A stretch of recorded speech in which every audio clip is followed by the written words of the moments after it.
पंचायत हर तरफ पानी पानी, केवल नाव ही एक सहारा, ग्रामीण परेशान, लगा रहे न्याय की गुहार।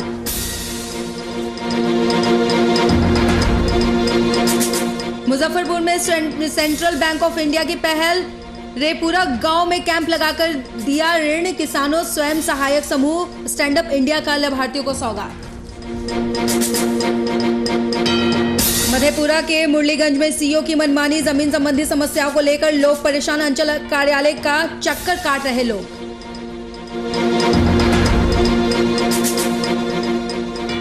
औरंगाबाद स्कॉर्पियो लूट कांड का खुलासा, हथियारों के बल पर की लूट, स्कॉर्पियो के साथ 3 अपराधी गिरफ्तार।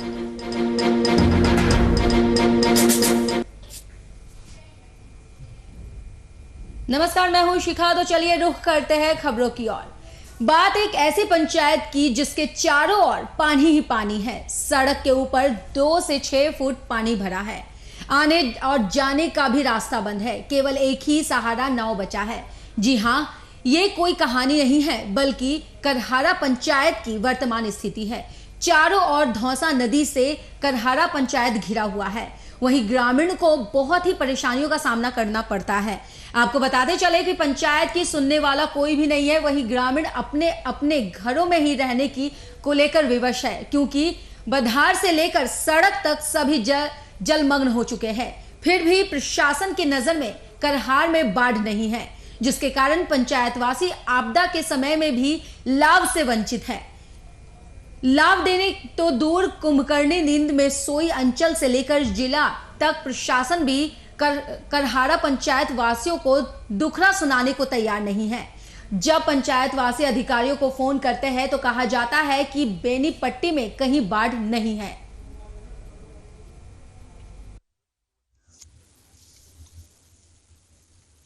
नाव की जरूरत पड़ती है। करहारा पंचायत में हर वर्ष नाव आता है, पानी आता है, तो हम लोगों को हमेशा इस समस्या का सामना करना पड़ता है। और अभी तक जो है प्रशासन की तरफ से हमारे करहारा पंचायत को अभी तक कोई मदद नहीं मिला।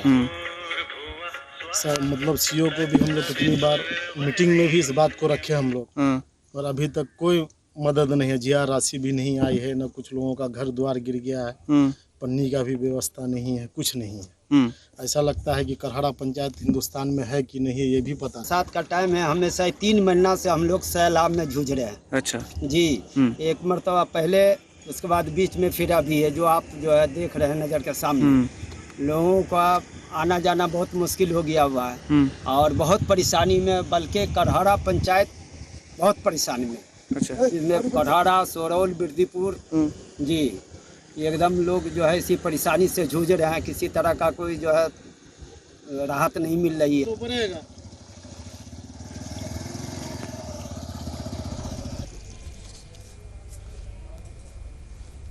वहीं मुजफ्फरपुर के सेंट्रल बैंक ऑफ इंडिया के सीओ शाखा के रेपुरा गांव में कैंप लगाकर 152 किसानों के बीच करीब 1 करोड़ 11 लाख, 10 स्वयं सहायता समूह के बीच 20 लाख, 2 स्टैंड अप इंडिया के लाभुकों के बीच 90 लाख और अन्य ग्राहकों के बीच 43 लाख का ऋण वितरण किया। बैंक ने अपने शाखाओं के द्वारा मध्य एवं लघु उद्योग के 17 लाभुकों के बीच 18 करोड़ 23 लाख, खुदरा ऋण 20 लाभुकों के बीच 1 करोड़ 10 लाख, स्वयं सहायता समूह के बीच 35 करोड़, वहीं 90 लाख और ऋण के 18 लाभुकों के बीच करीब 28 लाख का ऋण वितरण किया गया है। वहीं मौके पर महाप्रबंधक संदीप गुलाटी, शाखा प्रबंधक अभिनव कुमार और अन्य उपस्थित रहे। बैंक ने अपने ग्राहकों को बुके देकर सम्मानित किया।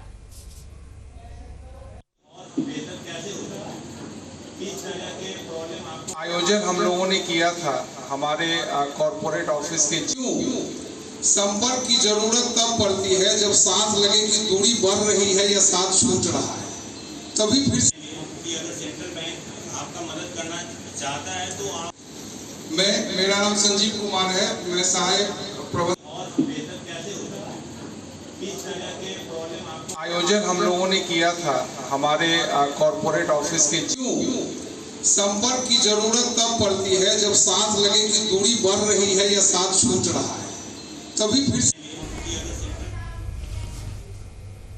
वहीं तस्करी कर रहे कभी एम्बुलेंस से शराब की ढुलाई हो रही है तो कभी सब्जी के बीच छुपाकर शराब की तस्करी की जा रही है। इसी कड़ी में उत्पादन विभाग को एक बड़ी सफलता हाथ लगी है।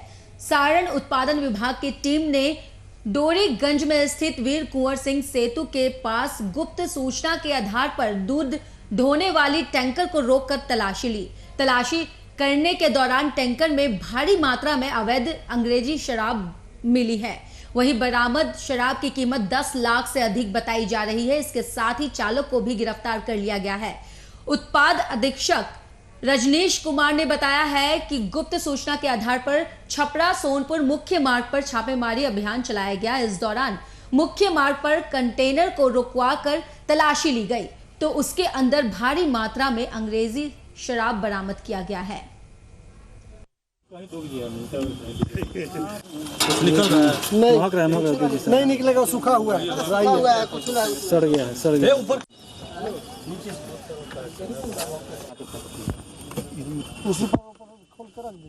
सूचना मिली थी कि झारखंड से एक टैंकर आ रहा है जिसपे कुछ दूध का टैंकर है जिसपे विदेशी शराब लदा हुआ है। हम लोगों ने डोरीगंज के पास अपना जांच लगाया था। उसी के क्रम में ये मौजमपुर के पास इस टैंकर को हम लोगों ने रोका। उसमें जांच करने पे विदेशी शराब बरामद हुआ है। एक व्यक्ति को इसमें गिरफ्तार किया गया है जो कि हरियाणा का रहने वाला है। उसके द्वारा बताया गया है कि वो रामगढ़ से लेके चला है विदेशी शराब और दरभंगा उसको पहुंचाना था। औरंगाबाद आरा के रास्ते वो आ रहा था।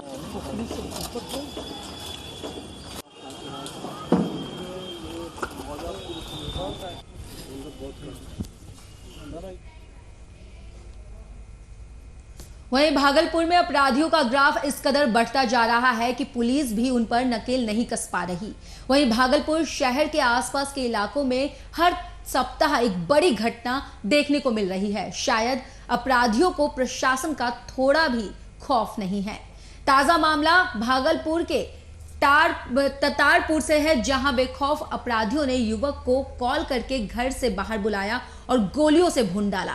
गोली की आवाज सुनते ही इलाके में दहशत का माहौल बन गया। आनन फानन में परिजन घायल को उठाकर अस्पताल ले गए, जहां डॉक्टर ने उसे मृत घोषित कर दिया। वहीं मौके पर पहुंची पुलिस ने घटना से 2 खोखा और 1 जिंदा कारतूस बरामद किया है और मामले की छानबीन कर रही है। लेकिन गोलीबारी के पीछे का कारण अभी तक स्पष्ट नहीं हो पाया है। दूसरी ओर मृतक के परिजन किसी के साथ कोई दुश्मनी या रंजिश की बात से इनकार कर रहे हैं। वहीं परिजनों का रो रो कर बुरा हाल हो रखा है।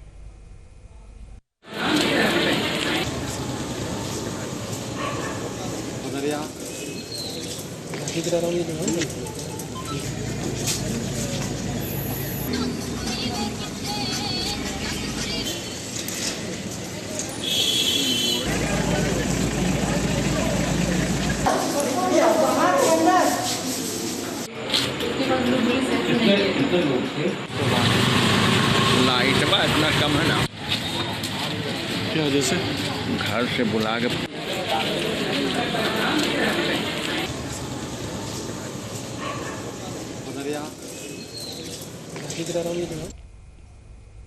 वहीं बिहार में जिस तरह से क्राइम ग्राफ दिन प्रतिदिन बढ़ता जा रहा है तो वहीं एक राहत भरी खबर भी सामने आई है, जहां गोबरिया ऐसा थाना है जहां 4 साल में लूट, हत्या, डकैती, चोरी जैसी गंभीर अपराध का एक भी केस दर्ज नहीं किया गया है। यहां से ना तो अफसर के पास कोई फरियाद लेकर जाता है और ना ही कोई अफसर यहां पर निरीक्षण करने आता है। पिछले 4 साल में इस थाने में 27 मामले ही दर्ज हुए हैं, वो भी सिर्फ सामान्य धाराओं के तहत।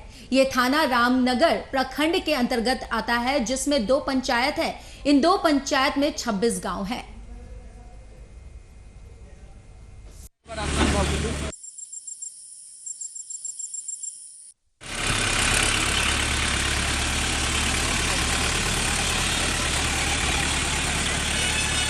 गोबरिया दोन एरिया में जो हमारे अगर पुलिस के दृष्टिकोण से देखा जाए तो अपराध वहाँ काफ़ी कम है और औसतन साल में 8 केस से 9 केस वहाँ से रिपोर्टिंग है। वहाँ के लोग काफ़ी मिलनसार व्यवहारिक हैं। मारपीट या चोरी चपाटी की घटनाएं बिल्कुल नहीं होती है। अगर होती भी है तो वो लोग आपस में बैठ कर के उसका समाधान कर लेते हैं और ज़्यादातर मामले जो है वो लोग खुद बैठकर समाधान करते हैं। पुलिस के पास मामले काफ़ी कम आते हैं। फिलहाल वक्त हो चला है छोटे से ब्रेक का, जल्द हाजिर होंगे।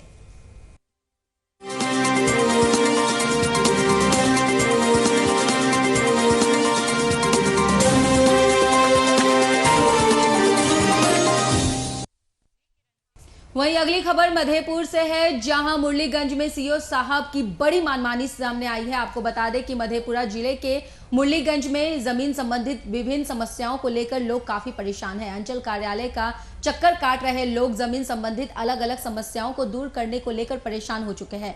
वहीं प्रखंड सह संचाल अंचल कार्यालय में सीओ और डेटा एंट्री ऑपरेटर के कार्यालय में ताला लटका हुआ है, जबकि जमीन संबंधित अलग अलग समस्याओं को लेकर दूर दराज गांव के दर्जनों महिला और पुरुष की भीड़ लगी हुई थी। पदाधिकारी और कर्मी नदारद थे, लोग काफी परेशान नजर आए।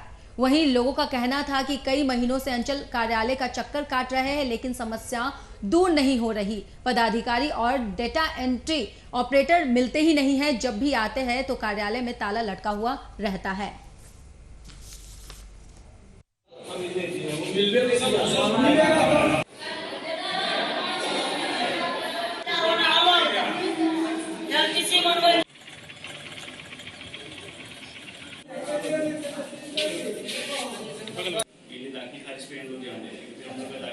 ऑनलाइन करवेला रसीद के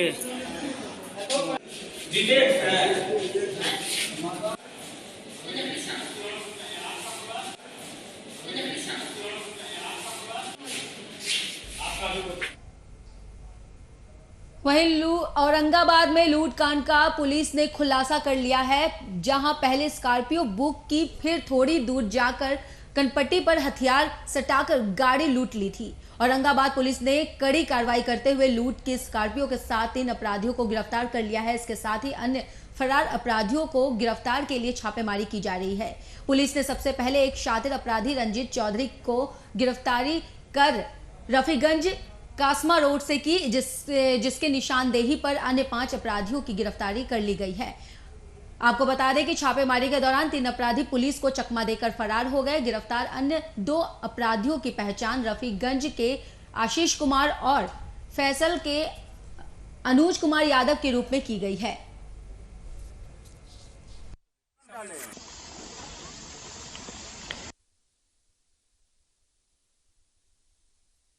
और दोनों के बोला वो लड़का था, वो बोला चलो ना घूमने चलते। कौन लड़का था? ले चलिए नहीं।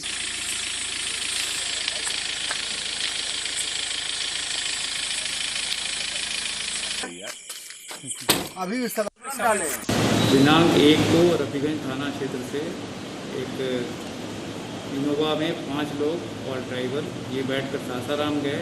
सासाराम इन्होंने एक स्कॉर्पियो हायर किया देव जाने के लिए।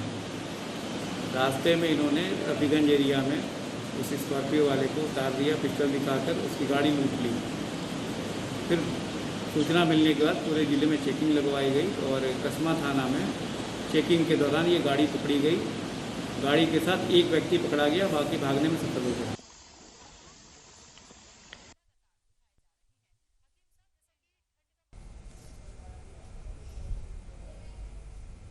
वहीं मधुबनी जिले के कमला नदी तटबंध में एक बार फिर नए जगह पर कटाव जारी है। कटाव स्थल के बगल में करीब 15 मीटर से धनसना गिर रहा है। बचाव के लिए मजदूर मिट्टी डाल रहे हैं। वहीं दूसरी ओर नदी का रुख खतरनाक बना हुआ है। नदी का रुख पश्चिम से पूरब की ओर है, जो तटबंध तोड़कर शहर की ओर अपना धारा बनाने लगता है। आपको बता दें कि अगर बांध टूटा तो झांझरपुर अनुमंडल मुख्यालय के साथ दर्जनों गांव प्रभावित हो जाएंगे। वहीं करीब 1.5 लाख लोगों के बीच तबाही का मंजर शुरू हो जाएगा। झांझरपुर नगर पंचायत के मुख्य पार्षद वीरेंद्र नारायण भंडारी ने कहा है कि तटबंध टूटने से बचाने के लिए एकमात्र उपाय स्टील पाइपलाइन है। वहीं तटबंध टूटा तो शहर से लेकर ग्रामीण इलाके में भारी तबाही मचेगी।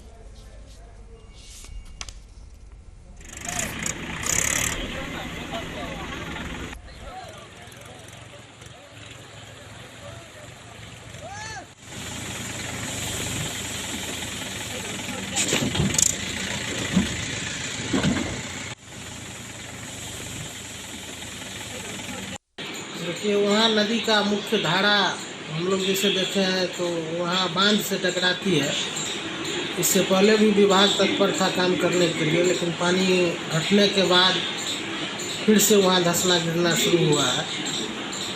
जिस तरह नरवार में स्टील पाइलिंग सीट का नया प्रयोग विभाग के द्वारा हुआ है, वहाँ यहाँ भी पिपरा घाट में भी उसी चीज़ की आवश्यकता महसूस हो रही है।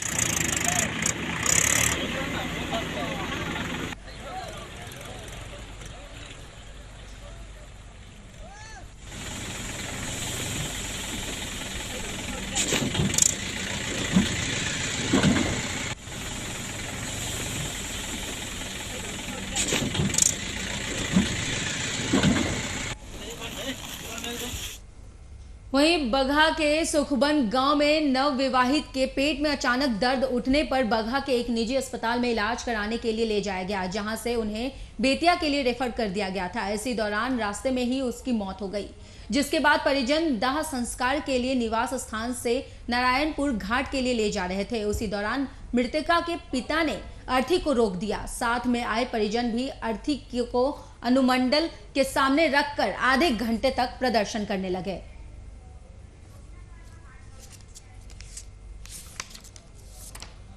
आपको बता दें कि बगहा के सुखबन गांव में नवविवाहित के पेट में अचानक दर्द उठने पर बगहा के एक निजी अस्पताल में इलाज कराने के लिए ले गए, जहां से उन्हें बेतिया के लिए रेफर कर दिया गया। इसी दौरान रास्ते में ही उसकी मौत हो गई, जिसके बाद परिजन दाह संस्कार के लिए निवास स्थान से नारायणपुर घाट के लिए ले जा रहे थे। उसी दौरान मृतका के पिता ने अर्थी को रोक दिया। साथ में आए परिजन भी अर्थी को अनुमंडल गेट के सामने रखकर आधे घंटे तक प्रदर्शन किए। हालांकि अधिकारियों के समझाने बुझाने के बाद परिजनों ने जाम खोला।